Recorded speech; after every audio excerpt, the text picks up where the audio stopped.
समय की बात है कि जंगल में एक शेर के पैर में कांटा चुभ गया। पंजे में जख्म हो गया और शेर के लिए दौड़ना असंभव हो गया। वह लंगड़ाकर मुश्किल से चलता। शेर के लिए तो शिकार न करने के लिए दौड़ना जरूरी होता है, इसलिए वह कई दिन कोई शिकार न कर पाया और भूखों मरने लगा। कहते हैं कि शेर मरा हुआ जानवर नहीं खाता, परंतु मजबूरी में सब कुछ करना पड़ता है। लंगड़ा शेर किसी घायल अथवा मरे हुए जानवर की तलाश में जंगल में भटकने लगा।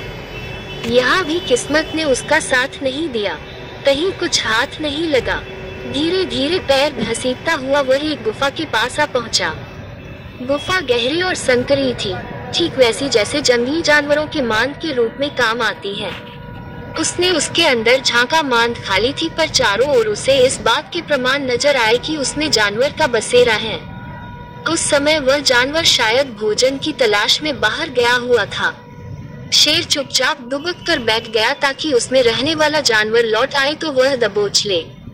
सचमुच उस गुफा में सियार रहता था, जो दिन को बाहर घूमता रहता और रात को लौट आता था। उस दिन भी सूरज डूबने के बाद वह लौट आया। सियार काफी चालाक था, हर समय चौकन्ना रहता था। उसने अपनी गुफा के बाहर किसी बड़े जानवर के पैरों के निशान देखे तो चौंका। उसे शक हुआ कि कोई शिकारी जीव मांद में उसके शिकार की आस में घात लगाए न बैठा हो। उसने अपने शक की पुष्टि के लिए सोच विचार कर एक चाल चली। गुफा के मुहाने से दूर जाकर उसने आवाज दी, गुफा, ओ गुफा। गुफा में चुप्पी छाई रही। उसने फिर पुकारा, अरे ओ गुफा, तू बोलती क्यों नहीं? भीतर शेर दम साधे बैठा था, भूख के मारे पेट कुलबुला रहा था। उसे यही इंतजार था कि कब सियार अंदर आए और वह उसे पेट में पहुंचाए, इसलिए वह उतावला भी हो रहा था। सियार एक बार फिर जोर से बोला, ओ गुफा, रोज तू मेरी पुकार का के जवाब में मुझे अंदर बुलाती है, आज चुप क्यों है? मैंने पहले ही कह रखा है कि जिस दिन तू मुझे नहीं बुलाएगी उस दिन मैं किसी दूसरी गुफा में चला जाऊंगा। अच्छा तो मैं चला।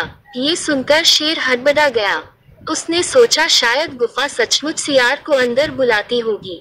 ये सोचकर कि कहीं सियार सचमुच न चला जाए, उसने अपनी आवाज बदल कर कहा, सियार राजा, मत जाओ, अंदर आओ न, मैं कब से तुम्हारी राह देख रही थी। सियार शेर की आवाज पहचान गया और उसकी मूर्खता पर हंसता हुआ वहां से चला गया और फिर लौटकर नहीं आया। मूर्ख शेर उसी गुफा में भूखा प्यासा मर गया। सीखा, सतर्क व्यक्ति जीवन में कभी मार नहीं खाता। एक समय